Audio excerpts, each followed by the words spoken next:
E aí, tudo bem? Opa, pô, calma aí, boa noite. Tudo bom, Boa Scar? noite. Tudo bem? Tá ouvindo direitinho? Bem? Estou ouvindo direitinho. Eu vou pedir o pessoal também para que, se eles não escutem a gente, eles vão deixando aqui nos comentários e a gente vai fazendo essa noite um papo bem legal. E aí, você tá em casa já? Tô em casa um tempo. Ah, é a rotina de botar o filho pra dormir, né? E agora tá liberado. Obrigado pelo convite, obrigado pela disponibilidade também do horário. Eu que agradeço. E Finalmente aí, marcamos, né? finalmente marcamos de contar pro pessoal, né? Fazia tempo que eu queria uma live com você por aqui. Fazia tempo mesmo, acho que coisa de anos, né? Faz muito tempo que eu te acompanho, acho que desde o meu início aqui em 2017. E fazia um tempo que a gente combinava e nunca batia horário, nunca dava certo, mas agora estamos aqui. Eu acho que a última vez foi bem no meio da pandemia, foi lá para 2020. E eu acho que eu falei, meu filho tinha acabado de nascer, eu tava no olho do furacão, não tinha tempo pra nada, não sabia de nada. Então ficou muita live acumulada, aí eu falei, cara, eu acho que a Scout me mandou um convite na pandemia. Aí eu tava, fiz uma lista aqui das pessoas que, cara, eu preciso conversar com essas pessoas, você tava na lista e você mandou o convite. Ah, beleza, já vamos eliminar uma aqui agora, que agora dá. Que agora as coisas estão fluindo bem melhores. Show de bola. Cara, para começar, eu queria que você se apresentasse para as pessoas. Eu sei que todo mundo já que está por aqui, que acompanha o Fiz em Ação, te acompanha também, que eu falo muito bem de você por aqui, falo sempre das suas postagens. Mas fala um pouquinho quem é você, como que você está trabalhando atualmente. Vamos lá. Para quem não me conhece, meu nome é Pedro Emerson, eu sou aqui do Rio de Janeiro, mais precisamente de Niterói, e sou profissional de educação física, que muita gente acha que eu sou fisioterapeuta também, né, pelo teor das postagens, né, pelos discursos, mas não. Eu tenho só. Eu tô com uma microfonia, vocês estão ouvindo som repetido? Não, Ou Pedro, pode tá ser bem do tranquilo seu. aqui para mim, viu? É? Não, beleza, então. Então, pelo teor das postagens, muita gente acha que eu também tenho fisioterapia, mas não. Mas como profissional de educação física, eu trabalho com. Hoje, meu trabalho é totalmente direcionado para reabilitação, né, e aquele treinamento pós-fisioterapia, pós-lesão, né, tratamento de dor. Então, eu trabalho muito com esse público e converso muito com fisioterapeutas, né? Eu faço muito essa troca, esse elo entre a fisioterapia e o treinamento, que eu acho que é uma área dentro da educação física que ela é pouco explorada ou até mal explorada hoje em dia. Eu acho que existe um campo muito grande para discussões dentro dessa área, que muitas vezes é uma área em comum entre as duas profissões, né? Esse processo a gente vai ver tanto fisioterapeuta e profissional da educação física fazendo e podem fazer um trabalho muito bom, né? Ela é mais relacionado à reabilitação funcional, talvez, e, e é a área que eu acabei me especializando. Ao invés de eu fazer fisioterapia, em algum momento da minha carreira eu decidi fazer, eu fiz um mestrado dentro da área da fisioterapia, em ciências da reabilitação, que para mim me serviu muito bem. Foi o momento que eu cresci assim profissionalmente. As discussões aqui no Resgate eu fui trazendo, e eu acho que foi onde o Resgate, para mim, fez mais sentido, como ali uma voz na educação física e acabou também sendo uma voz para a fisioterapia. Eu acho que eu consigo conversar muito bem com as duas profissões. Resgate também surgiu em 2017 e estamos aí, agora 2022, firme e forte ainda, com muito prazer aqui no Resgate trazendo todos esses tópicos e, mais uma vez, eu gosto muito de falar sobre o meu trabalho, sobre os assuntos que eu estudo, então é mais uma oportunidade aqui de crescimento, né? Que a Com gente certeza. tem uma boa live aqui. Se você também me permitir, você fazer uma introdução, porque tem muita gente que está vindo pelo resgate, né? Eu fiz essa divulgação, que talvez também não te conheçam. Perfeito, claro. Eu sou Scarlett Alves, eu sou fisioterapeuta e a minha página Eu Fiz em Ação também começou em 2017. Eu ainda não era formada, eu estava no último ano, no último semestre aí, quando eu resolvi fazer o Fiz em Ação e muito sobre uma nova perspectiva dentro da fisioterapia, sair da fisioterapia como algo muito passivo e entrar com o conceito de fisioterapia completamente ativo, tratamentos voltados completamente para o exercício. E a minha pegada hoje no Fiz em Ação é essa, é falar diretamente sobre exercício, sobre a reabilitação com esse aspecto.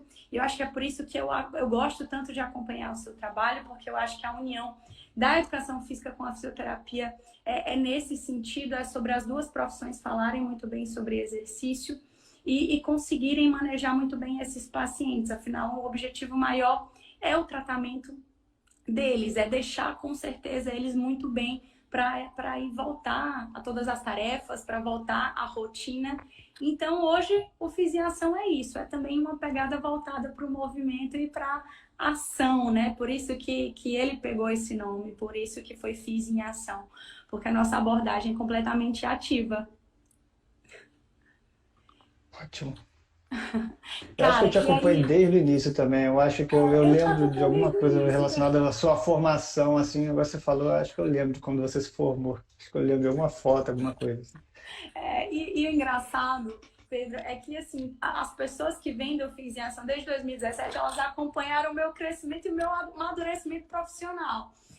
Eu era e ainda sou uma menina dentro da profissão, e as pessoas me viram eu me formar, viram eu fazer o meu mestrado, e hoje acompanham minha trajetória acadêmica e profissional. Então, assim, e os meus pensamentos vão mudando, as minhas abordagens vão mudando e as pessoas vão acompanhando o processo. Porque eu acho que ser cientista é isso, ser profissional da saúde é isso, é estar em constante mudança. Então, quem acompanha desde cedo sabe disso. Não, excelente. Eu também sinto muito isso. Acho que talvez ao contrário de você, no início eu não me expunha tanto, até porque era Facebook quando eu começava, era uma outra ideia. Era mais fechado para o resgate, né? Mas também em algum momento as redes sociais mudaram, precisava aparecer mais, né? Se apresentar mais.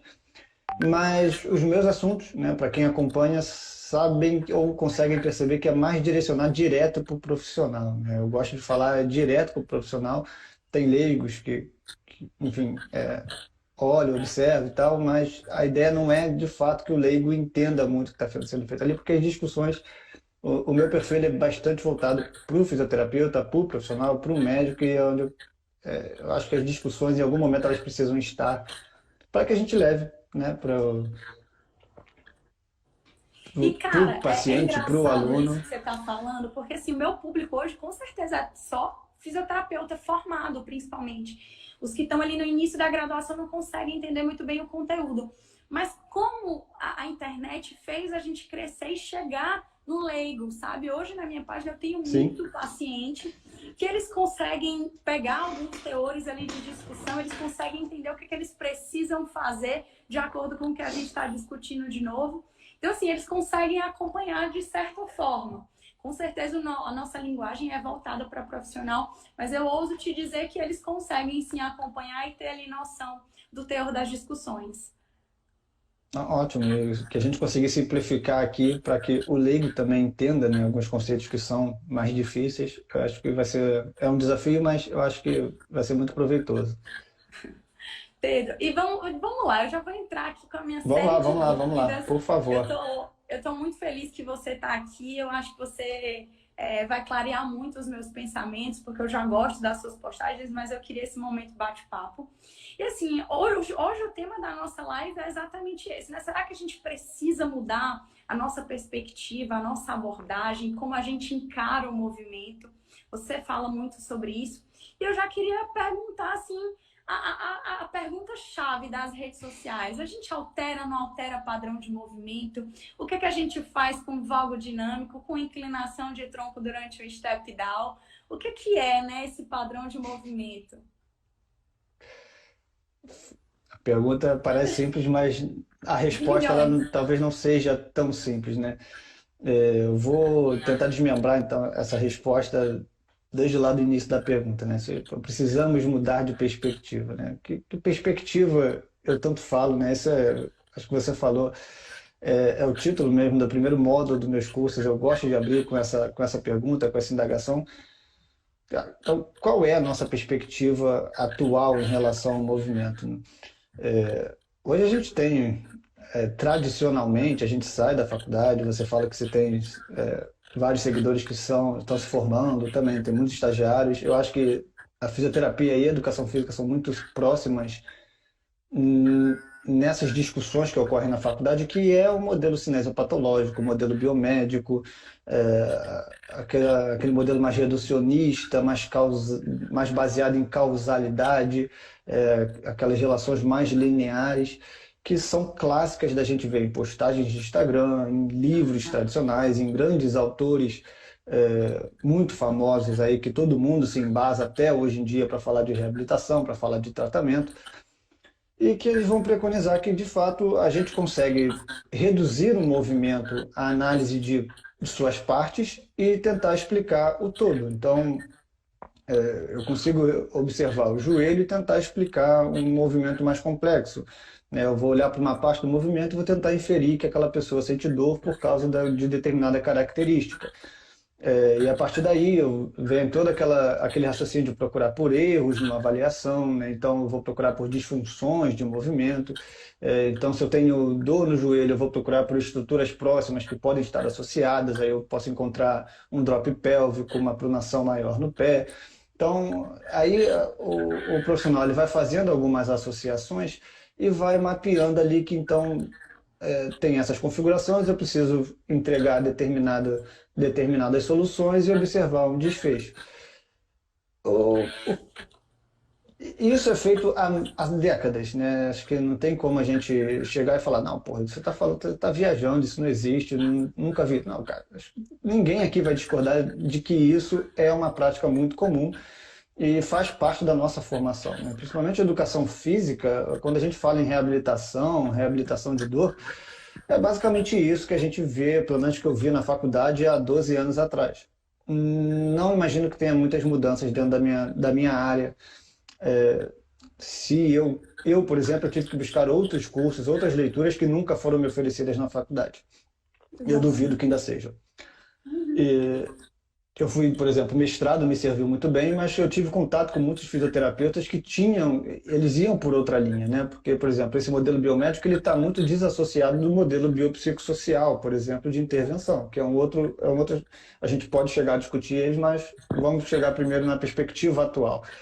Então, quando eu falo, pô, será que nós precisamos de outra perspectiva? Por quê? Você falou se é possível corrigir movimentos, se é possível modificar um valgo. Talvez a principal pergunta será que é relevante para desfechos de melhora de função e desfechos de diminuição de dor, a gente direcionar os nossos esforços para modificar um padrão de movimento? Muita gente vai dizer que sim, muita gente, cara, isso é porque eu faço a intervenção e a pessoa diminui dor, a pessoa melhora a função, melhora a qualidade de vida, enfim. E de fato isso acontece.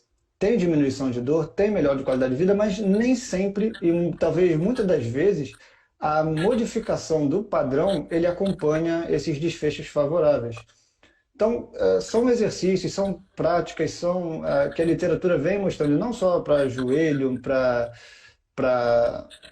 enfim, tem muita coisa relacionada com ombro, escápula, essa relação também de que as pessoas vão fazer intervenção para realinhamento estrutural na escápula, para correção de disfunções no ombro e tal, melhorar a postura, e a pessoa vai ter dor, mas o padrão de movimento ele não acompanha de uma maneira linear. Então a gente tem duas coisas, a gente pode fazer intervenção, mas talvez o que a gente espera não aconteça, mas o desfecho é favorável. Aí, muitas das vezes, a tendência é a explicação do mecanismo pelo que, mas eu fiz a intervenção, eu corrigi, logo o problema era aquele. Mas talvez a gente nem consiga visualmente, né, nas ferramentas que a gente tem na nossa prática, conseguir fazer de fato uma análise de movimento, cinemática, baseada, enfim, em análises multifatoriais, análises de entropia, então algumas coisas mais profundas ali que nos justifiquem, cara, realmente teve uma mudança de movimento, ou muitas das vezes a mudança de movimento é só para aquela tarefa que você treinou. Que é absolutamente normal, gente. Realmente, se o cara tem valgo, você está fazendo ali um agachamento que vai corrigir o valgo, Pô, beleza, naquela tarefa modificou, mas você consegue acompanhar em tarefas mais dinâmicas, em tarefas fora do seu ambiente clínico, em outras tarefas também que ele vai... Se isso está acontecendo ou isso não é relevante. Talvez a pergunta ela venha daí, será que é relevante? Pô, você fez a correção naquela tarefa, melhorou, ele voltou a qualidade de vida, não sei o quê, mas você não está mais acompanhando o algo dinâmico, se está acontecendo, se não está, o cara foi fazer uma trilha e aí? Né? Então, muito das questões, e que realmente eu sinto que nessa última década tem crescendo muitas discussões em torno de, não é nem validar o modelo biomédico tradicional, mas já que os estudos observacionais, os estudos de casos clínicos e de duplamento cego, né, de ensaios, eles não vêm validando ou eles não têm uma concordância a respeito de que esse tipo de intervenção possui uma plausibilidade muito forte, assim, não existe uma justificativa muito forte, porque você tem estudos que vão encontrar alguma associação forte, outros não vão encontrar associação nenhuma, aí os que encontram alguma associação, eles têm limitações muito grandes. Então você tem na literatura uma falta de consenso a respeito da variedade de abordagens mais tradicionais que tentam seguir por essa lógica, né? Seguir por esse raciocínio. Então, se precisamos mudar de perspectiva, na verdade é um momento em que eu começo a fazer uma crítica, né? Ou então apontar essas limitações de um raciocínio tradicional, cinese patológico, linearidade, e é uma deixa para que eu comece a apresentar, cara, a gente pode começar a pensar em outros modelos, pensar em outras formas de observar, entender e intervir no movimento. Que aí agora eu vou entrar, qual seria essa outra perspectiva? O que vem ganhando muitos adeptos, vem ganhando muitos estudos, vem ainda numa crescente muito forte e ainda tem muita coisa para ser estudada, são modelos baseados em complexidade, em sistemas complexos. Eu quero até te interromper, porque surgiu Por favor. Comentário aqui. Eu vou te interrompendo porque eu quero participar ativamente dessa discussão, tá? E tirar minhas dúvidas com você. Mas falaram aqui, então o reducionismo não funciona para nada. Gente, a gente precisou sair do reducionismo para chegar numa abordagem complexa. Então, assim, como é que a gente chegaria aqui se a gente não tivesse o reducionismo? E eu acho que quando falam, por exemplo, de modelos de fator de risco, né, Pedro? Sobre os primeiros estudos de fator de risco. A gente tem uma teia de determinantes, a gente sabe que não é 1 para 1, que não é linear, mas a gente precisou daqueles modelos lá atrás para ter as discussões que a gente tem hoje. A gente precisa encontrar, dentro do fator, Sim, dentro de uma perspectiva linear, fatores de risco para conseguir começar a gerar novas hipóteses dentro de uma teia de determinantes. Então, assim, a gente nem pode dizer que sabe, as coisas não podem ser tão retas e diretas. Eu acho que a abordagem e os pensamentos, as discussões, elas têm que ser um pouco mais detalhadas. Entender que a gente saiu do reducionismo para conseguir chegar numa abordagem complexa e que a gente não tem hoje modelos complexos que são autoexplicativos, né? A gente não tem hoje estudos robustos que falam sobre previsões de lesão, sobre prevenção de lesão. Então, a gente está no caminho. É difícil chegar lá sim. e falar que modelos complexos também funcionam completamente. E aí eu quero até que você já entre agora falando sobre os modelos complexos, né? Que é essa abordagem complexa que a gente vem discutindo aí.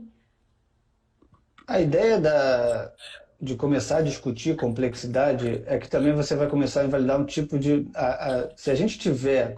Se eu vou começar a falar aqui de complexidade e se alguém tentar fazer, então complexidade vai substituir meu raciocínio que era totalmente linear, e eu vou tentar começar a ver as coisas da forma como eu via, mas agora falando em complexidade. Ou seja, na verdade não. A ideia de que a gente precise... que a gente começa a estudar alguns argumentos da complexidade, mas ainda dentro de uma perspectiva linear. Então, por exemplo, você falou, é difícil, então o reducionismo não existe. Não, a gente tem variáveis dentro do nosso sistema fisiológico que a gente vai encontrar relações muito fortes, como, por exemplo, fumar e desenvolvimento de câncer, né? A probabilidade de alguém que fuma tantos cigarros ao longo de tantos anos de desenvolver câncer é muito maior e é uma coisa exponencial do que eu que não fumo nada, por exemplo. Então tem relações que podem ser explicadas de uma maneira linear, mas não necessariamente elas funcionam dessa forma. Então, você vai ver associação de qualidade de sono com desempenho, associações de índice de massa corporal com desempenho. Então, você consegue fazer, né, direcionado a T de determinantes, diversas associações, mas a ideia é que a gente entenda como essas variáveis todas que a gente está, de alguma maneira, mensurando, elas interagem entre si e umas com as outras ao longo do tempo.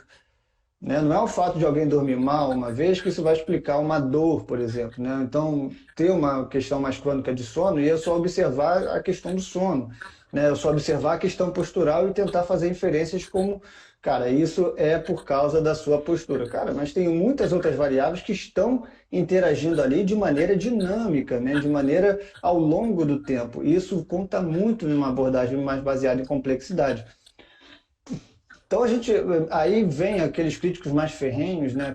Que os próprios modelos de análise e do próprio método científico ele precisaria se adequar para que as nossas inferências a respeito dos estudos baseados em complexidade eles possam ter alguma validade, porque o nosso método científico ele também é um pouco cartesiano, ele de certa forma, tende a fazer associações mais diretas, né? Validar ou invalidar essas associações mais diretas. Então a discussão ela pode ir muito por aí, isso vai entrar muito em campos mais filosóficos e realmente tem um grande caminho, temos um grande entendimento. Mas só o fato da gente colocar o pé no chão e observar, olhar para trás e ver que existem limitações daquilo que a gente vem fazer. Eu preciso entender quais são as limitações da minha abordagem. O que o modelo baseado em complexidade ele pode trazer para mim que é relevante para que eu use no meu dia a dia? Então, primeiro, a gente tem que entender que complexidade não é um método de intervenção. Ponto. Complexidade, sistemas complexos, não está aí para dizer que, movimento, você tem que fazer isso com o seu aluno, você tem que fazer isso com o seu paciente. Esse é um exercício baseado em complexidade, esse não é um exercício baseado em complexidade. Cara, isso não existe. Isso é uma forma ruim de se observar, é um erro de pensar dessa forma a respeito de complexidade. De uma maneira bem simples, complexidade é uma forma que eu possa categorizar, né, definir um sistema com base em suas características. Então, eu posso olhar, por exemplo, para o mercado financeiro, né, o mercado de compra e venda de ações, que é um sistema, porque ele se modifica ao longo do tempo, ele é composto por diversas variáveis que vão interagindo entre si, e eu tentar utilizar as regras né, os conceitos de complexidade para explicar o seu funcionamento.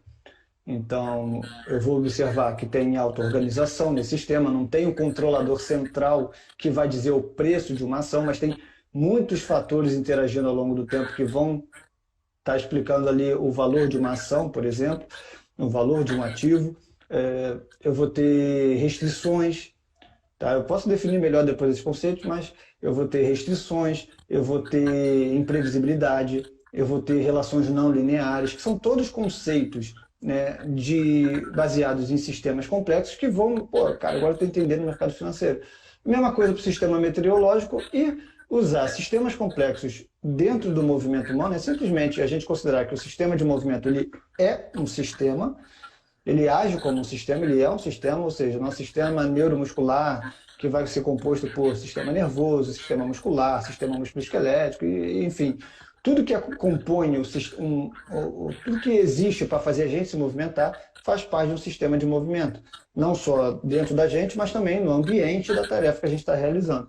Então é simplesmente eu pegar os conceitos de complexidade e tentar explicar por que a gente se movimenta da forma como a gente se movimenta. Aí sim, eu posso, em vez de tratar a dor como algo, caramba, dor é um problema para o sistema, meu aluno está com dor, eu falo, não, cara, vamos considerar que dor é uma restrição, é uma constraint, né, que é um conceito que vai simplesmente limitar a forma como o sistema de movimento funciona. Então, ele pode aumentar ou diminuir a quantidade de recursos dentro desse sistema, que a gente vai chamar aqui de variabilidade motora. Então, a gente, ao invés de pensar em padrões de movimentos, um melhor padrão, um pior padrão, então um padrão perfeito, se é que isso existe, uma das sugestões que eu dou e eu utilizo muito, e para mim facilita muito, é a gente pensar mais em variabilidade motora e quantidade de recursos disponíveis para aquele indivíduo, em determinada tarefa, em determinado ambiente. Então, dor é uma restrição, que aí sim, a literatura que se baseia em sistemas dinâmicos já demonstrou que dor influencia a variabilidade motora. Ponto. É contextual? É contextual, porque vai depender de cada caso. Nenhum livro vai me dar uma receita dizendo qual é o ponto de corte de variabilidade motora ideal que um aluno, que um paciente tem que ter para ser liberado. E dificilmente vai acontecer isso. Se tiver algum desenho de estudo no futuro com essa pergunta, eu vou dizer, cara, vai dar ruim. O resultado vai ser É inconclusivo, vai ser impossível questionável. avaliar, é impossível monitorar, né? Não seria É possível. muito difícil, a gente não tem ferramentas ainda na prática. No meio clínico a gente tem, tá? A gente, no meio clínico, desculpa, no meio científico de pesquisa, a gente consegue aplicar transformações matemáticas que vão me dar um valor X de variabilidade motora, por exemplo. Né? Que eu vou entender, por exemplo, entropia é uma medida de análise que vai me dar tantas entropias, né? Tanto o valor de entropia, né? A medida de entropia, numa perna com histórico de lesão no joelho, vamos dizer que é menor do que numa perna, na mesma atividade, o indivíduo, numa outra perna que seria saudável, sem o histórico de lesão. Então, aí algumas suposições, algumas interpretações. Determinar esse indivíduo, ele explora mais recursos motores numa perna do que na outra. Não estou mais interessado aqui em dizer qual é o padrão de movimento que ele utiliza, mas eu consigo ter uma leitura de que, de tantos recursos disponíveis para o sistema, nessa perna aqui com histórico de lesão, ele explora menos. Isso pode me dar oportunidade para que na minha prática eu comece a oferecer mais oportunidades para esse sistema explorar variabilidade motora na perna com histórico de lesão, por exemplo, na perna com dor, por exemplo. Certo? Então, são esses tipos de associações, tipos de resultados que a gente pode levar para a prática. Tá? Mas vai ser cada caso um caso.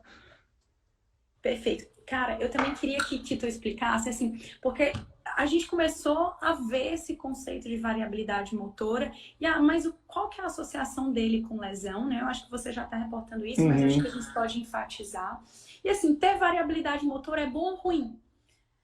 Explica isso para a galera e qual que é a associação da variabilidade motora com lesão hoje em dados científicos? Sim. Então vamos lá. Primeiro, o que é a tal da variabilidade motora? Variabilidade motora também é algo que acho que dificilmente alguém vai negar que ela existe, não é que seja um conceito novo. É algo desde Bernstein, lá na década de 1920, que ele encontrou que as pessoas variam a cada repetição o padrão de movimento, a estratégia coordenativa para bater o martelo. A gente entende que existe variação de movimento entre pessoas e eu comigo mesmo executando o mesmo movimento. Então, variabilidade motora, ela existe. O grande problema das perspectivas é qual é a conotação que a gente vai dar para a variabilidade motora. Modelos biomédicos, modelos baseados em modelos cinesiopatológicos, eles tendem a colocar uma conotação mais negativa da variabilidade motora, como se fosse um ruído no sistema, erros no sistema, algo que a gente precisa corrigir ou intervir diminuindo, né, dentro de uma norma. Então, as pessoas sentam, né, numa sala de aula de maneiras altamente variáveis. Isso ao longo do tempo de uma aula, sei lá, de 50 minutos, se você deixar filmando ali, vai estar todo mundo variando a forma como senta e tal. Isso é normal e a gente precisa aceitar que é isso. Nosso sistema ele precisa explorar essa variabilidade motora. Eu vou chegar lá na questão da lesão, mas exatamente porque ele tem muitos recursos que ele vai explorar ao longo do tempo. O tempo é uma variável crucial para a gente falar de sistemas dinâmicos. A gente precisa entender o valor do tempo, né? E como vão ter relações que vão ser observadas só no curto prazo e outras só no longo prazo de uma intervenção. Em algum momento eu devo chegar lá também. Então, variabilidade motora tem conotações que colocam algo como negativo. Então, as variações de uma norma a gente precisa corrigir, a gente precisa intervir para entregar o correto, né, um padrão de movimento ideal. Então, é basicamente isso. Enquanto sistemas dinâmicos, até modelos biopsicossociais, entendem que fazem mais parte de uma característica de um indivíduo. Mas eu vou exemplificar a questão de variabilidade motora ruim e variabilidade motora boa de uma maneira, com um exercício aqui talvez mais simples que você pode visualizar, você pode imaginar. O que significa dizer que a gente tem, o nosso sistema ele precisa explorar variabilidade motora de uma maneira funcional? O que é variabilidade motora funcional? Então, quando eu estou falando de variabilidade motora funcional, estou falando de variabilidade boa e variabilidade ruim. Mais uma vez, dentro de filtros mais tradicionais, isso pode fazer cara bom e ruim, mas isso é simplesmente dependente de cada tarefa. Então vamos dizer que você tem uma tarefa que com a ponta de cada um dos seus dedos você vai precisar apertar um transdutor de força durante 1 minuto. E a força de cada dedo ela precisa ser exatamente de 10 newtons durante 1 minuto. Então você, assim, quantas maneiras você tem de executar isso durante 1 minuto? Você pode fazer 5 newtons de força com o dedo direito, 5 com o esquerdo, 2 com o dedo, 8 com o outro, 7 com o dedo, 3 com o outro, e sempre que a soma for 10, você vai manter estável, sei lá, uma bolinha ali no meio da tela. Pronto, durante 1 minuto eu quero que o seu desempenho ele vai ser mensurado pela sua capacidade de manter uma bolinha no centro da tela. Então, se você conseguiu manter isso durante 1 minuto, eu vou quantificar depois o desempenho, vou ver ali como é que foi, né, a força de cada dedo e vou ver o quanto você variou de... Você pode ter simplesmente mantido 5, 5 e manteve o mesmo padrão durante 1 minuto. Então, você tinha muitas opções que você podia explorar e, por qualquer motivo, seu sistema só explorou uma dessas opções. E comparando comigo, não, totalmente livre meu sistema, eu explorei várias soluções. Então, se eu comparar desempenho, nosso desempenho foi igual. Durante 1 minuto a bolinha ficou parada ali no meio da tela. Ponto para nós dois, desempenho ótimo. Mas, se for observar como eu executei e como você executou, você escolheu um padrão motor único e manteve nele até o final. O meu sistema ele variou durante esse 1 minuto. Então, a minha variabilidade motora dentro dessa tarefa foi maior que a sua. Isso não significa ser bom nem ruim. A questão de variabilidade motora boa e ruim é que todos os recursos que eu utilizei para manter estável essa variável de resultado, que é a bolinha no centro da Terra, elas são consideradas variabilidades motoras boas. São variabilidades motoras que solucionam o problema da tarefa. Mas vamos dizer que você observando o meu desempenho, a bolinha ela se mantinha estável, aí ela caía um pouquinho, ela subia um pouquinho, porque o meu dedo esquerdo fazia 8 newtons e o meu dedo direito também 8. Ia para 16, ia para 12, ia para 5. Então, todas essas combinações de força entre meus dedos, que não mantinham estável a variável de desempenho, são variações ruins, variabilidade ruim. Então, é simplesmente enquanto eu estiver explorando essas soluções. O que teorias de controle motor elas defendem é que a gente não tem um controlador central no nosso sistema que vai dizer como eu vou executar durante 1 minuto essa tarefa. A gente não teria capacidade de armazenar essa quantidade de informação, porque seria infinita. Aqui eu estou falando de força de um dedo e de outro, mas, cara, imagina um aluno seu agachando, quantos ali tem vasto medial, vasto lateral, intermédio, tem adutores, tudo isso que o sistema precisaria controlar. Então, a gente não armazena informação e não tem ninguém dizendo ali qual vai ser aquela próxima padrão de movimento, aquela próxima coordenação. Então, existe um grande consenso em uma parte da literatura de que, na verdade, o nosso sistema ele não está ligando a mínima para qual solução de movimento eu estou utilizando. O que interessa é ter bem definido qual é o desempenho, é manter estável aquela bolinha, então tá bom. Eu vou tentar controlar tudo que vai tirar a minha estabilidade. Então o meu sistema ele está constantemente evitando toda a variabilidade motora ruim. Tudo aquilo que vai me afastar do desempenho, o meu sistema está tentando evitar. Então, quando ele interpreta o erro, ele vai trazer você de volta, de alguma maneira, ele vai trazer você de volta para a estabilidade. Ele vai utilizar recursos motores que vão manter estáveis variáveis de resultado.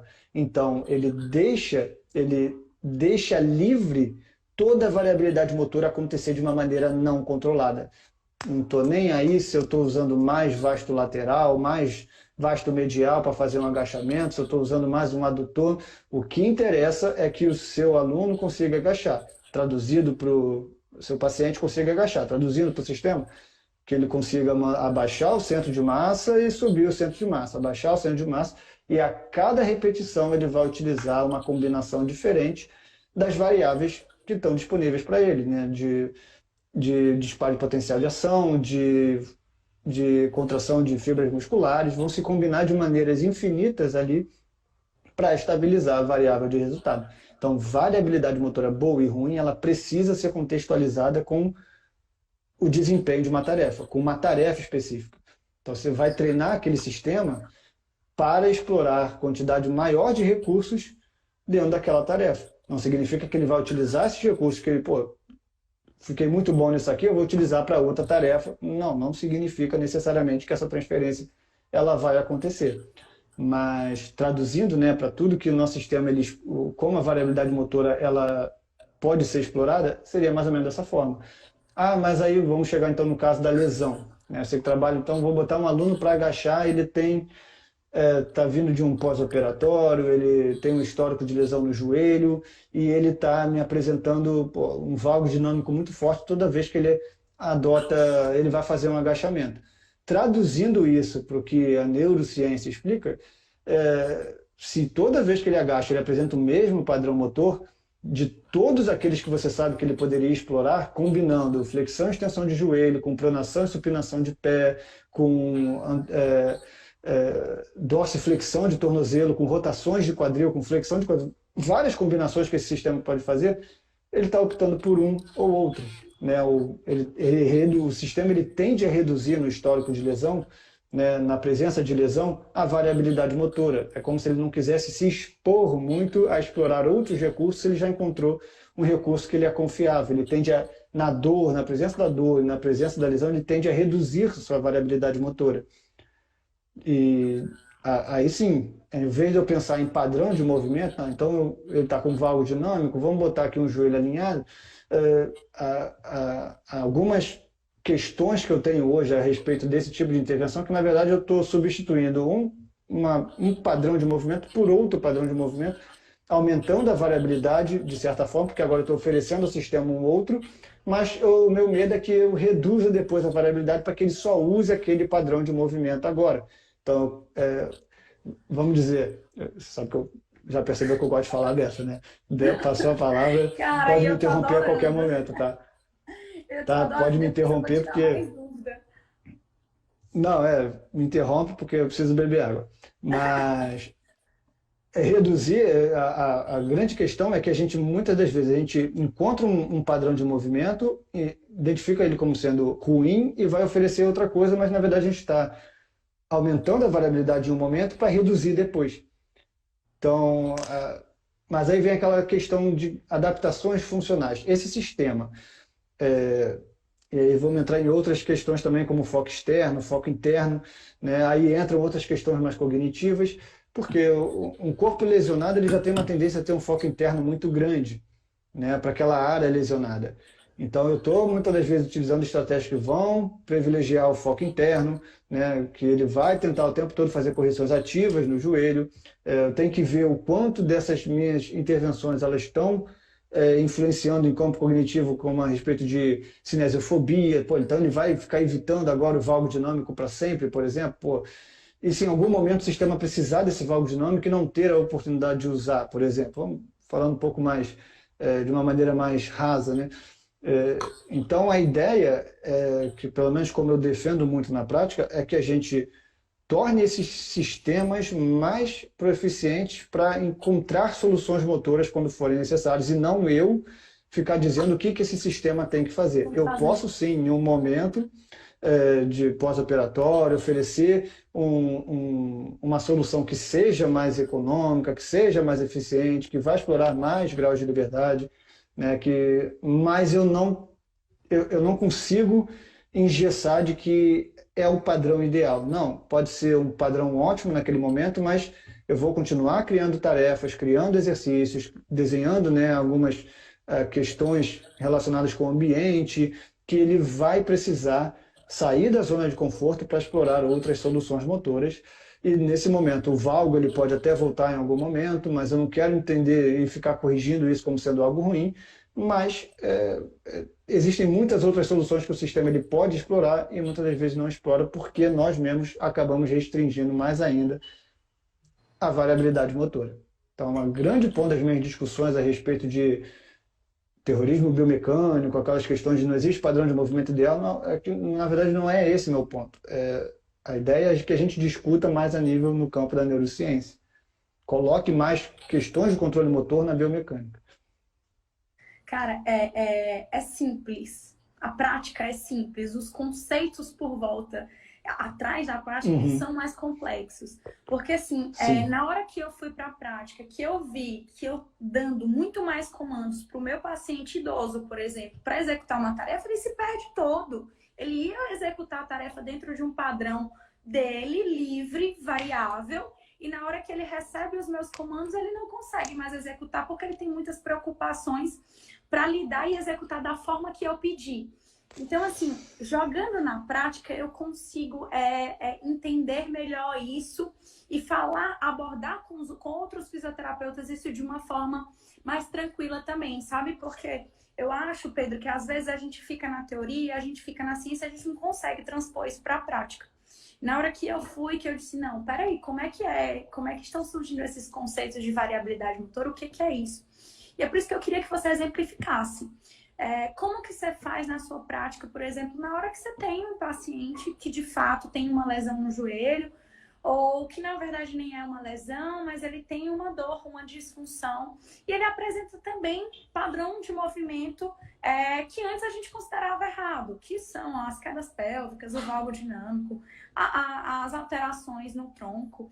E hoje, só fazendo um adendo também sobre como eu abordo os meus alunos e os meus pacientes, é que algumas pessoas têm um padrão para executar aquela tarefa e outras têm outro padrão. E tá tudo bem. Quanto a gente puder executar aquela tarefa, é o que importa. Não importa como você executou, mas importa que você executou. Em toda aula eu tenho trazido isso, sabe, para as minhas discussões, aulas de dor patelofemoral, que a gente discutia muito, né? Valgo dinâmico, drop pélvico e padrão no step down. E a gente foi vendo que não, que tá tudo bem, que ele executa dessa forma e que existe um perfil específico para dor patelofemoral para executar o movimento e pessoas saudáveis executam de uma outra forma. E aí a gente vem discutindo isso para cada disfunção de joelho que eu abordo. E eu sempre trago as suas postagens falando sobre variabilidade motora e sempre tentando exemplificar, ó, deixa o paciente fazer o exercício da forma que for melhor para ele naquele momento. E talvez ele modifique sozinho. E que bom que ele modifique isso, né? Então, assim, traz exemplos práticos para a gente de exercício. O que eu faço dentro de um exercício? Ou o que eu faço dentro de uma prescrição, de uma periodização, com base nesses conceitos? Eu tenho muito cuidado para exemplificar exercícios, tanto que dificilmente eu coloco exercícios, é algo que há anos eu tento desenvolver uma forma de colocar, porque são sempre muito casos específicos, né, e coisas que surgem na hora, assim. Né, no contexto da minha relação com o aluno, naquele momento. Eu acho que é muito por aí que a gente também deveria ter mais liberdade de pensar em relação ao exercício. Então, existem muitos exercícios tradicionais que eles vão ser servidos dentro de todos esses conceitos. Por exemplo, um simples agachamento ele vai ter um valor baseado em complexidade muito grande, né? Não precisa ficar inventando. Acho que a grande beleza disso tudo é que você perde um pouco das amarras que os modelos tradicionais ele te coloca de que você deve pensar dessa maneira e agir dessa maneira. Trabalhar mais com uma ótica baseada em complexidade, sistemas dinâmicos, te dá um campo de explorar, te dá uma oportunidade de explorar um campo muito maior de exercícios, de dinâmicas. Mas eu vou voltar um pouco. Antes eu sempre tive uma tendência a ser muito estruturalista, muito baseado em biomecânica e muito oposto do que eu sou e eu discurso hoje. Então lá nos primórdios do resgate eu tinha alguns textos, algumas coisas que eu até tirei do ar porque não faz sentido mais para mim. Não faz sentido, eu li isso aí outros anos, cara, isso aqui ainda está no ar, tem que tirar. E realmente, quando eu começo a criticar e colocar, preencher um vazio que fica, né? Até você começar a engatar e enxergar de fato alguma coisa fora dessas amarras de modelos tradicionais, demanda uma questão. Mas uma coisa que eu acho muito valiosa e que eu defendo muito para que todo profissional que trabalha com movimento pratique esse tipo de exercício é dar mais voz para o paciente, para o aluno e entender mais o contexto dele. Ele vai te explicar muito mais do que qualquer livro, do que qualquer coisa que eu vá falar aqui. Então, por exemplo, então eu encontro um Doppler pélvico muito grande, um genovalgo. Cara, mas qual é o objetivo do meu aluno naquele momento? Ele quer diminuir dor? Beleza. Ele quer melhorar a função? Beleza. O que é função e como é que dor impacta na vida dele? Só ele vai me dizer isso. Eu preciso escutar mais, então eu desenvolvi essa capacidade de ficar mais quieto. Não é o que eu estou fazendo aqui, mas de ouvir mais o que o meu aluno tem a dizer, né? Extrair informações relevantes. Então tem muito aluno que ele, de fato, ele acredita que o valgo dinâmico dele precisa ser corrigido, de que o problema, Cara, ele está o tempo todo fazendo correções. Interromper, Pedro, Sim. mas é tão engraçado como algumas coisas são amplamente disseminadas em academia, em centros de fisioterapia, que o valgo dinâmico é algo que o paciente hoje chega falando para você que ele tem que corrigir. E eu queria que disseminassem hoje que não, a gente não precisa mais se preocupar com isso, tá tudo bem. Então, assim, tem informações que chegam a um nível de falácia, né, mesmo, que você Sim. fica impressionado. Isso, então eu preciso entender como esse aluno ele entende o movimento dele, o que que é função para ele para poder trabalhar dentro do contexto dele. Precisa entrar no contexto desse aluno e agir muito mais como um facilitador para que ele tenha uma qualidade de vida melhor, que ele tenha desempenho em tarefas que ele considera funcionar melhor. Então cara, dificilmente eu vou observar o movimento, eu vou analisar, fazer análises diárias, né, em relação ao movimento, eu vou fazer correções quando eu achar necessário, mas não para entender que aquilo é uma disfunção. Isso também é um termo que eu abandonei, a questão do disfuncional ou disfunção. Eu entendo muito mais que é uma característica daquela pessoa. Pronto, aquela pessoa tem aquelas características, aquelas preferências motoras. Ponto. Eu não vou colocar conotação nem positiva nem negativa. Eu quero entender como ele enxerga, o que que ele dá de conotação. Se, cara, eu não fico o tempo todo corrigindo postura durante o treinamento. Eu não dou nenhum comando para isso.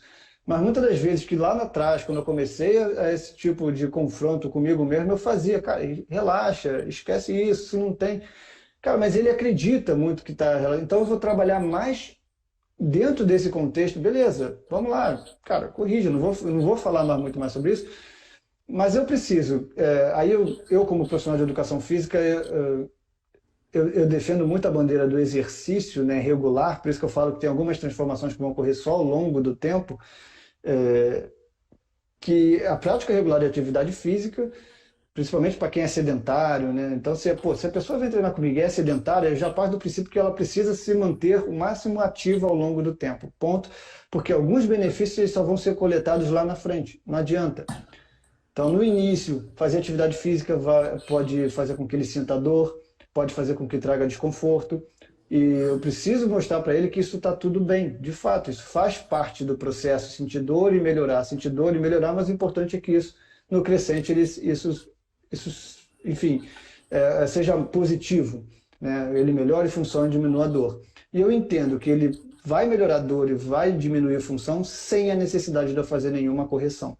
De fato, corrigir alguma coisa. Então eu não tenho, né, a menos que seja alguma coisa muito acentuada, mas dificilmente eu vou passar um exercício que tem drop pélvico muito grande. Cara, eu vou pedir ali para ele prestar atenção no drop enquanto ele faz um exercício. Não. Eu vou fazer exercícios generalizados, eu vou fazer exercícios diferentes para a perna, né, em várias situações, em várias formas que ele vai explorar esse drop de maneira diferente. E acompanhar, aí sim, acompanhar como essas variáveis dor e função, elas vão acompanhando a intervenção que eu estou fazendo. Então, se tiver um momento, cara, esse caminho daqui está ruim, eu vou voltar, eu vou fazer de outra forma, isso aqui está dando certo, eu vou continuar nessa linha de pensamento, isso aqui está servindo para esse aluno, ele está se sentindo melhor, está fazendo mais exercício. Então, não tem como eu dar, cara, um exercício que vá corrigir. Não tem, assim, eu vou entender, cara, é aquela preferência que ele está... Eram as inferências que eram feitas. Vou te interrompendo, tá? Por favor, senão eu não paro, senão eu não paro. Mas o pior, para mim, eram os conceitos de antes que ainda são muito presentes de inferência, sabe? Inferência sobre força, sobre função muscular. Tipo, por exemplo, um drop pélvico era déficit de força de glúteo médio. Então, assim, são coisas que Não, não é essa a explicação. Não, a gente não tem que corrigir, não, a gente não tem só que fortalecer. A gente também tem caído aí por terra sobre a história do fortalecimento como uma medida de força mesmo, né? A gente sabe hoje que é uma Sim, medida muito mais a nível de sistema nervoso central, liberação de hormônios e substâncias que aliviam a dor do que propriamente força. E a gente vai entrando nesses conceitos, mas ainda existe sim, Pedro, e muito dentro da fisioterapia. Eu acho que e acho que você também deve ver muito dentro da educação física, essas inferências assim abruptas, sabe? Que aí sim são reducionistas, são unidirecionais, muito, que não muito, fazem muito, muito. sentido. Muito, muito. Falando até, você trabalha muito com o joelho, que eu vejo do seu trabalho. Mas, sei lá, eu aprendi, não tem muito tempo, né? Uma coisa que era muito que a gente tem que fortalecer o complexo póstero-lateral para É, diminuir dor patelo-femoral. Aí me sai um estudo que vai dizer que, cara, fortalecer adutores, por adutor. exemplo, pode trazer os mesmos benefícios. Não é que invalida o póstero-lateral, não, Uhum. mas é que pode trazer benefícios semelhantes. Então, E, cara, cara, dá em vez da gente ficar batendo possibilidades. cabeça e ficar discutindo, cara, isso abre um leque de oportunidades Isso, e da exatamente. gente trabalhar que isso é muito positivo. Aí vem, por que que as pessoas batem tanta cabeça? Porque eu achei que, pô, fortalecer complexo lateral diminui dor patelofemoral. Aí já começam a desenvolver uma série de mecanismos para explicar por que que aquilo acontece e defender esses mecanismos, que eles tendem a ser baseados em biomecânica, né? Cara, mas a pessoa ela praticou exercício durante 6 meses para você analisar. E você só verificou a variável mecânica, né? Fez a força, aumentou a força, não sei o quê. Mas e todas aquelas outras variáveis que a prática regular de atividade física ela também traz, né? Você mesmo falou da analgesia, né? Da melhora da autoestima, da autoeficácia, né? As questões sociais. Então, tudo isso está englobado dentro da prática regular de atividade física, que é muito bom a gente entender que isso funciona. Então, por isso que eu não consigo muito pensar, cara, beleza, tem um valgo, mas não necessariamente esse valgo vai explicar a dor no joelho, nem vai causar uma dor no joelho ou diminuição de função. A pessoa ela vai melhorar a É função com a prática outra coisa regular que e o sempre. valgo ele vai continuar. Muitas das vezes, tá? Dependendo da questão do valgo. É outra coisa, Pedro, que me questionam muito e falam assim: ah, mas ele tem dor na hora que ele faz o valgo. Aí eu fico assim, mas gente, é muito mais fácil para mim pensar que ele fez o valgo para eliminar a dor do que o contrário.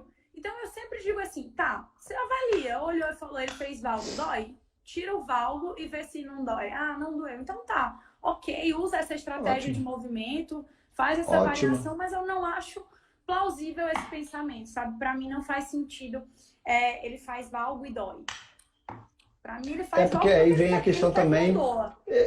Exato, não, e também aquela questão, a gente fazer associações e tentar explicar mecanismos, né, que vem do modelo biomédico, a gente tentar dar um diagnóstico.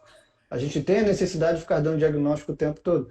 Fez o agachamento, você viu um valgo e sentiu dor. Cara, você viu um movimento e dor, associação de dois fatores, beleza.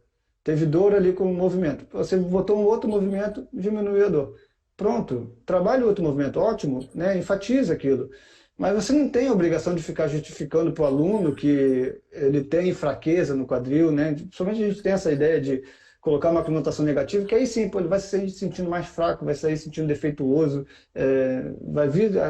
E esse nosso papel ele é muito importante para que a gente comece a mudar. Cara, beleza, usa essa estratégia então. Aí, pô, monitora, como é que tá isso aí? Na próxima semana, deixa ele fazer um agachamento com o valgo. Pô, não sentiu dor. Então a dor foi menor. Cara, ótimo. Volta a explorar, sabe? Deixa ele mais livre de novo. Isso vai muito de cada caso. Não tem como.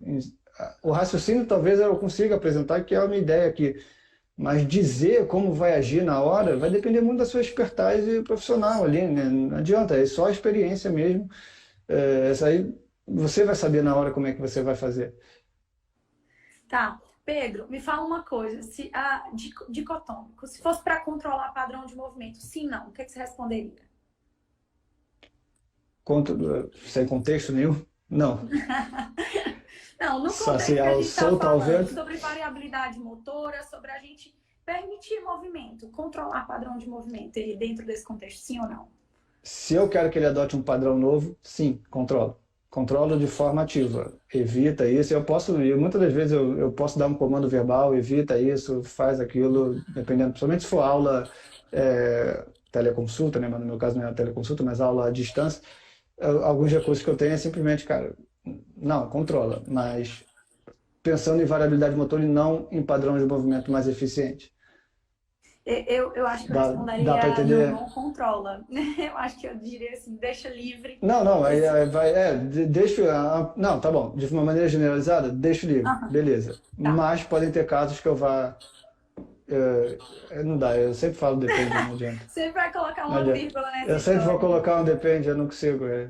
Mas tá bom, eu vou com você. Não, beleza. Não, se é para deixar uma mensagem aqui, não controla, tá? O Tá. resgate do movimento, prefere não Eu até controla. deixei algumas enquetes, eu não sei se você viu exatamente sobre isso.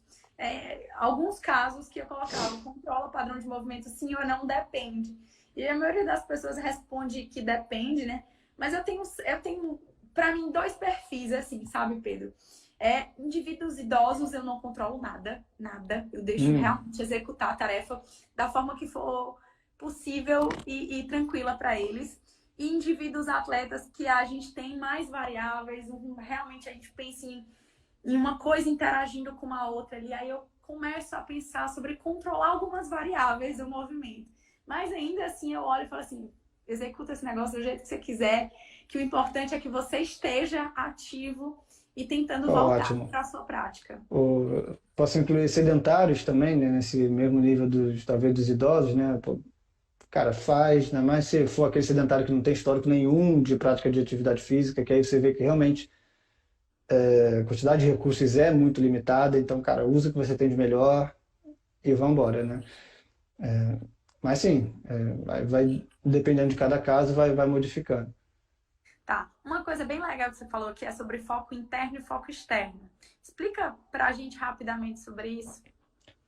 Foco externo é realizar um movimento com foco no ambiente, né? Foco na tarefa, no desempenho, né? Então, vou arremessar uma cesta, uma bola na cesta, eu estou olhando para a cesta, eu estou, assim, contraponto, né? O foco interno seria eu fazer o arremesso pensando na posição do meu ombro, onde está meu cotovelo, como é que a bola vai sair, como é que vai estar a posição da minha mão. Então, o foco interno é o foco na gente, né? Foco nas nossas estruturas enquanto a gente realiza o movimento. Aí também abre um leque, né? Até já deixo o convite para a live da semana que vem, que vai ser com o Thiago Rocha, lá de Portugal, que também vamos falar bastante de aprendizagem motora, porque está muito relacionado a estratégias de aprendizagem e como a gente pode montar os exercícios, né?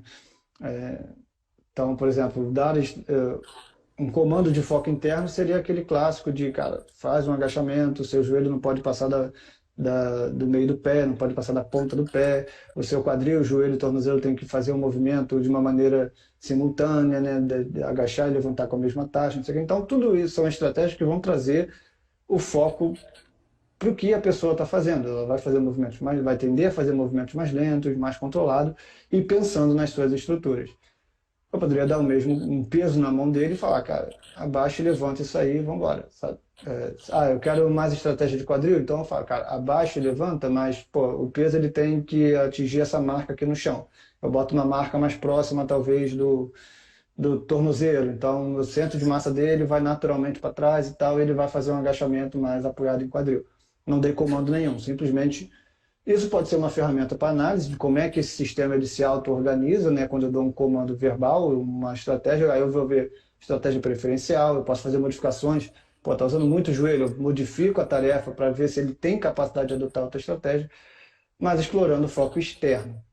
Em relação a focos, né? E desempenho, foco externo estaria mais relacionado com melhor desempenho de maneira geral para tarefas. Então, se eu fizer a mesma tarefa que você e eu adotando um foco externo, eu já posso partir de uma premissa que o meu desempenho ele seria melhor por causa dessa variável, porque você tem a questão do foco interno, você está com uma dupla tarefa muito forte ali. Mas também o que a literatura traz? Pessoas com dor naturalmente trazem foco interno e pessoas com histórico de lesão, mesmo anos depois da lesão, ela já tá curada, né? Já está tratada, a função já ter melhorado, o foco ainda pode ser interno para a região lesionada, o que é um dado muito interessante para a gente sobre a forma como a gente pode montar exercício para esse público. Então, se a pessoa já tem dor, para que que eu vou ficar enfatizando que, cara, olha o seu joelho está muito pro valgo, né? Tenta manter o joelho na cara. Já está ativamente preocupado, ainda vou aumentar esse foco interno. Então, aí sim, são públicos que eu já tento desenhar exercícios mais com foco externo, por exemplo. Perfeito.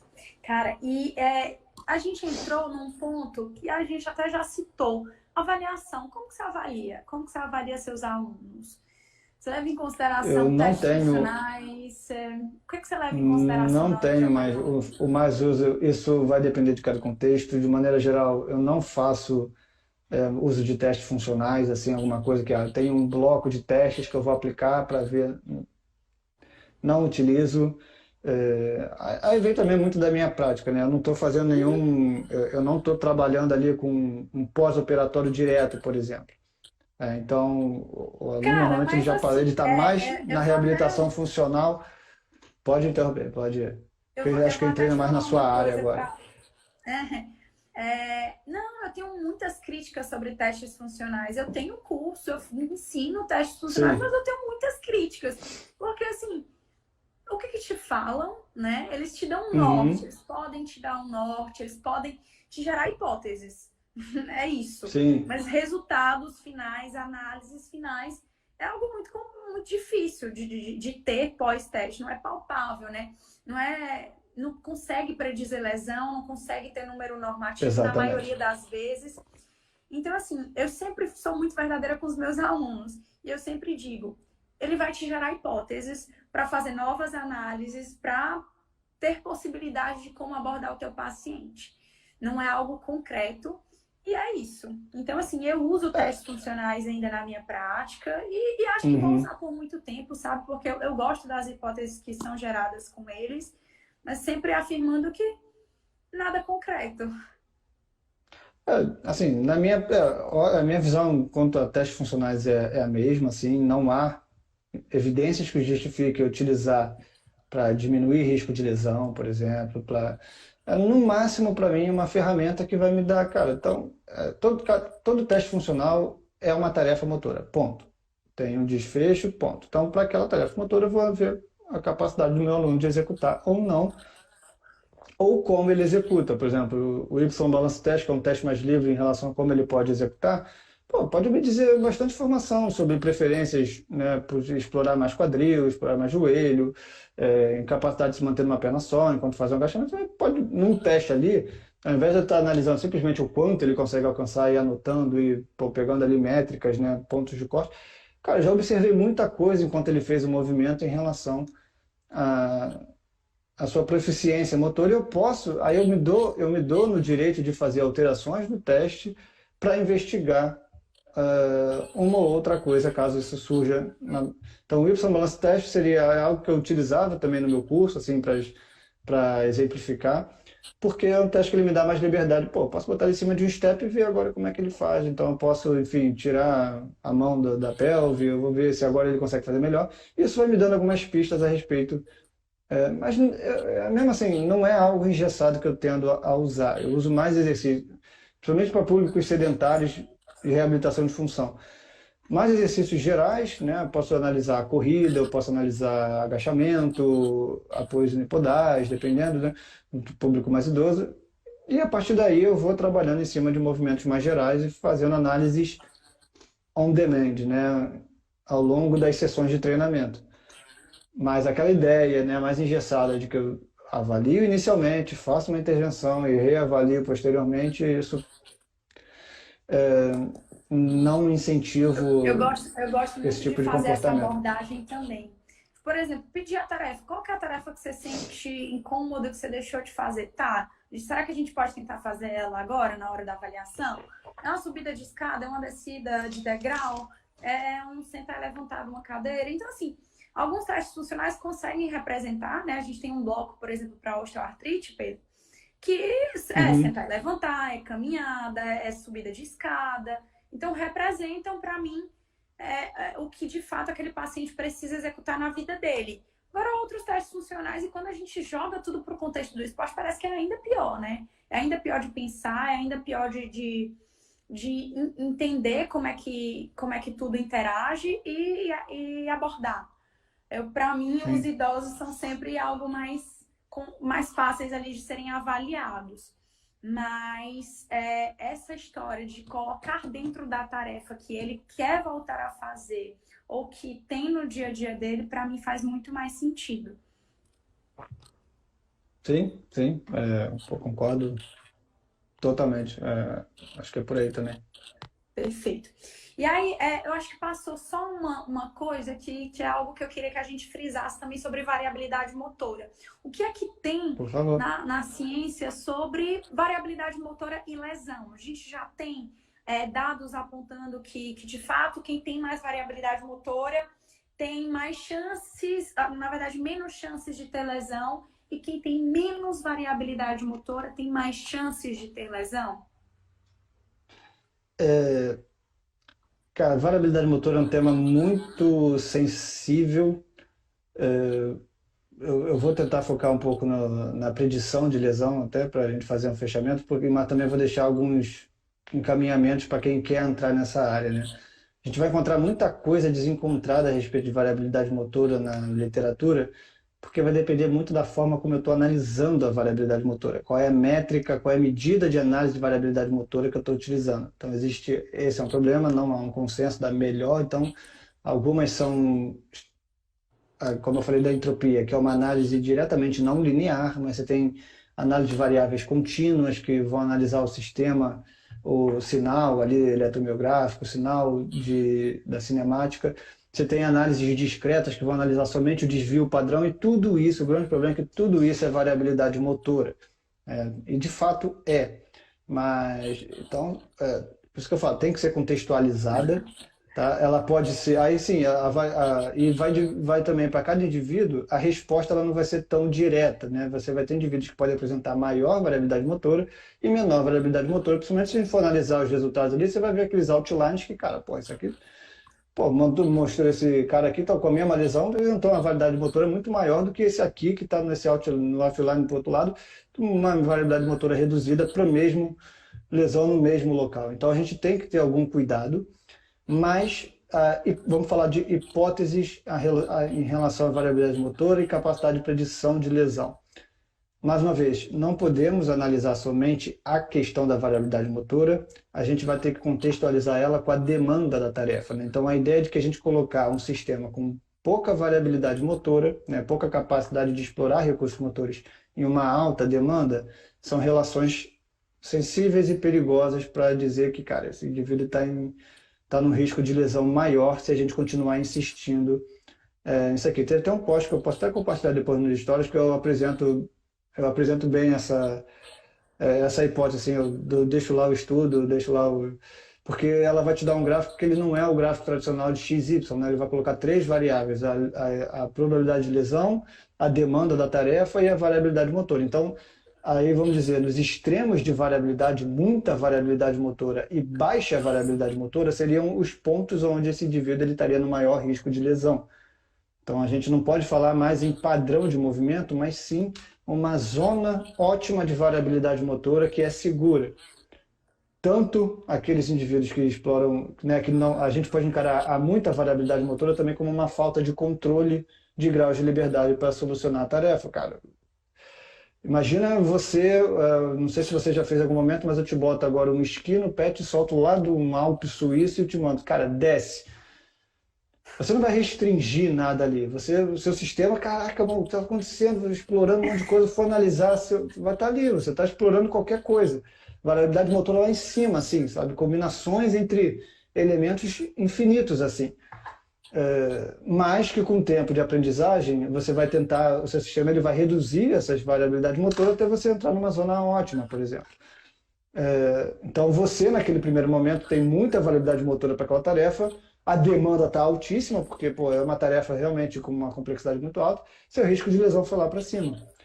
Mas vamos dizer, você está com uma lesão no joelho, eu te faço a mesma coisa, cara. Uma perna pode explorar lá e uma perna seu sistema vai tentar restringir. Baixíssima variabilidade motora também, uma alta demanda. Então a gente pode pensar por esse lado. Aí óbvio, não há nenhum estudo ainda que fez um ensaio clínico, e aí eu vou dizer, dificilmente também terá, né? Porque lesão, dor, são sempre fenômenos mais multifatoriais que, se a gente for para esse lado de encontrar, né, um ponto ótimo de variabilidade motora, cara, para fazer uma estimativa assim para uma população é muito difícil. Mas a ideia de que a gente pode explorar uma zona confortável de variabilidade motora, né? Nem que o extremo não controlado ou o extremo reduzido, em que ele não tem capacidade. Toda hora o cara está ali no valgo dinâmico para tudo, valgo dinâmica, para descer todos os degraus, mas o cara não varia, cara. Ali também o problema talvez não seja só o valgo dinâmico, mas seja a incapacidade do sistema de explorar outras soluções.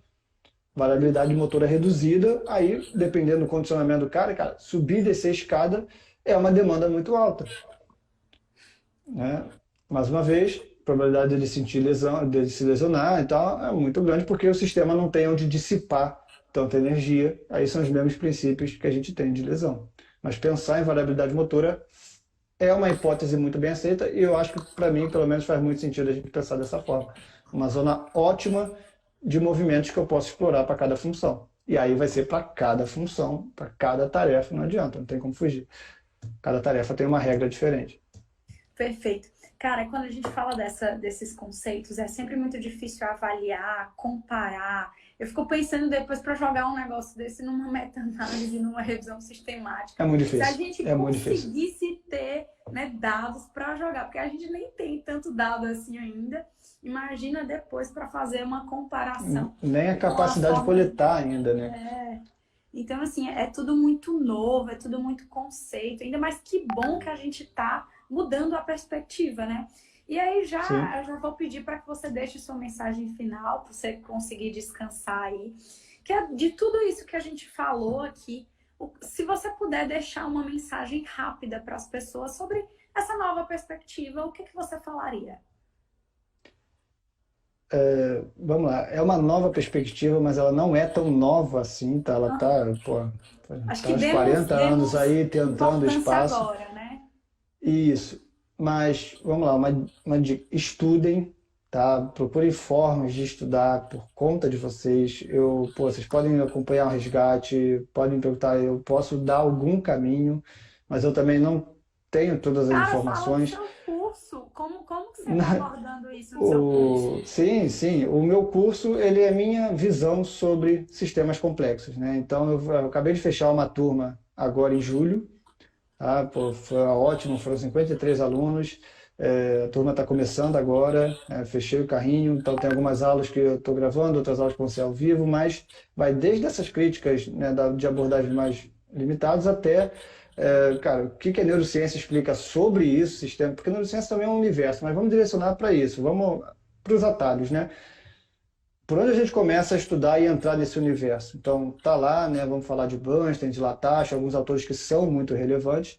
Eu ofereço uma ferramenta para que você consiga analisar múltiplos fatores no seu dia a dia, que é uma planilha de Excel, que ela tem servido muito bem. Você consegue analisar intensidade de dor, variáveis não mecânicas, né? Mas fadiga, dor muscular, humor. Então, tudo isso você consegue analisar e ele vai te dando relações muito semelhantes à teia, né, de determinantes, que é uma forma visual e bastante prática da gente trazer isso tudo para a nossa rotina. E também, esse é o primeiro curso que eu fiquei um ano fazendo, porque é realmente muito conteúdo, mas que eu trago discussões para a gente analisar, baseado em variabilidade, não em padrões motores. Então, eu quero observar e discutir efeitos de variabilidade, ou melhor, diversos fatores como influenciam a variabilidade, desde fadiga, envelhecimento, aprendizagem, dor, histórico de lesão, como isso tudo influencia a variabilidade. E depois oferecer algumas sugestões de prescrição de exercícios, também baseado em estratégias de aprendizagem motora, que conversam muito bem com isso, né? Então, utilizar perturbações, explorar o erro, né? Uma aprendizagem guiada por restrições. Então, o que há de novo está lá no curso.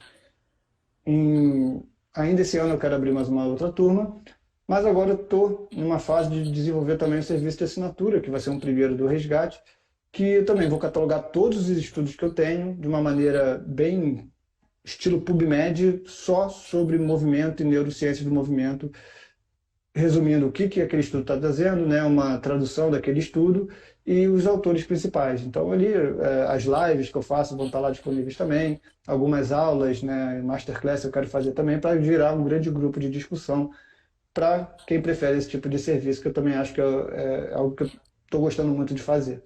Então, fiquem ligados no Resgate, podem me perguntar qualquer coisa que ficou em dúvida aqui no via inbox, que eu sempre respondo. Para mim é um grande prazer, eu estou sempre aprendendo. Beleza. Cara, e assim, eu sempre tenho trazido também para as minhas aulas, para os meus alunos, para os meus pacientes, essa tentativa de variação do movimento, sabe? Eu até falo disso de uma forma mais leve, sabe? Eu olho e falo assim, vamos deixar tudo livre, vamos tentar uma nova perspectiva, e é isso. Para ver se a galera também para de querer explicar tudo, sabe? Porque a gente não tem Isso. explicação ainda. Sempre querer uma abordagem com explicações de mecanismo não funciona. Então eu tenho ido por esse lado, sabe? Na abordagem dos próprios fisioterapeutas. Na hora dos cursos, eu tento fazer exemplos mais práticos mesmo, sabe? De por que você vai pedir ele para subir e descer uma escada com um padrão X, se ele pode executar da forma dele e ficar tudo bem.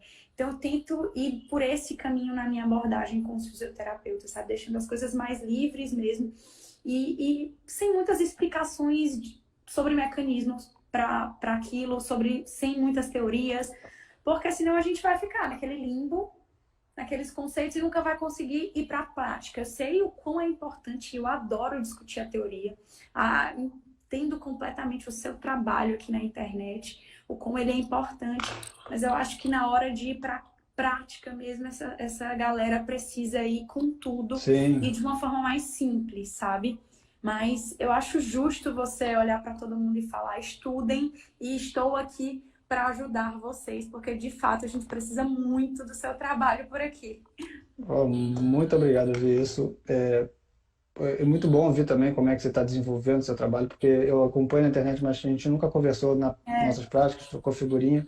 Acho que a gente pode fazer mais isso, mas é importante também ter essa visão, saber, pô, cara, que bom que tem muito fisioterapeuta fazendo isso, e pô, precisa realmente agregar mais pessoas para dentro dessa bolha que vão fomentar essas discussões, né? Porque realmente são oportunidades de explorar coisas diferentes que só vão trazer benefício para o paciente e para o aluno, não é para a gente, né? Não é, a ideia não é essa, mas é entregar serviços melhores, é entregar melhores condições funcionais, diminuição de dor, né? Porque o tradicional muitas das vezes está falhando, né? As pessoas continuam se lesionando, as pessoas continuam sentindo dor, continuam se incapacitando, né, funcionalmente.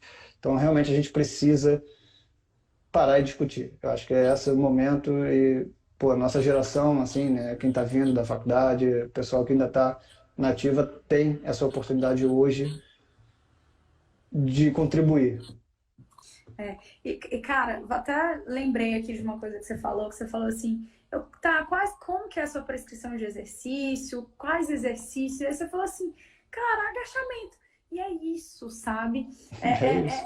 É um burburinho assim na nossa cabeça, mas que na hora de aplicar isso vai ser fácil, desde que a gente saiba fazer o caminho, estudar, entender como aplicar. E assim, depois que você fez o conceito, a teoria, a hora da prática vai ser bem mais simples.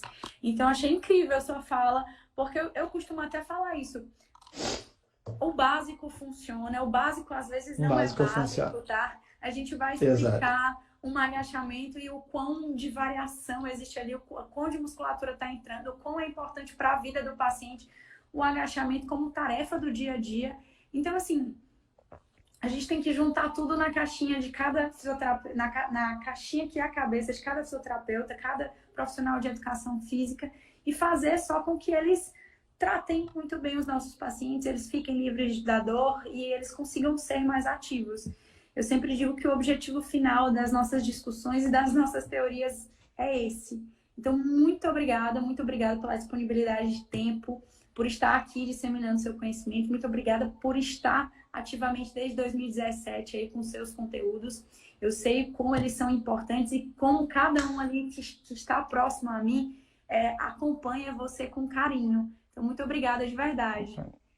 Mais uma vez, obrigado a você. Futuramente vamos marcar outra live, porque Com certeza. foi muito boa, tá? Obrigado pelo convite. Cara, e assim, é o que eu falei, a gente precisa voltar ao mundo presencial também, né? Porque essas conversas Pô, eram tão boas quando elas aconteciam em congresso. Então eu sinto muita é, falta disso. 2023, oficialmente eu pretendo começar de novo. Realmente, tem Mas coisas aí, que só o presencial, tem coisas que só o presencial é sabe, verdade. né? Ó, muito obrigada mesmo. Boa noite. E a gente vai papeando, porque agora, pelo amor de Deus, eu quero ter mais encontros com você. Ótimo. Tá, boa noite, com certeza também. Beleza, eu vou deixar a live salva para todo mundo. Se você puder compartilhar no seu story aquela publicação que você falou, eu agradeço porque eu já Sim, compartilho no meu também, tá? sim. Pode deixar, vou fazer isso agora, tá? Beleza. Tchau, tchau, galera. Obrigado para todo mundo que ficou até agora, né? São 10h20 aí da noite. Um grande beijo, um abraço aí, vai ficar tudo salvo. Tchau, tchau. Tchau, pessoal. Obrigado, hein?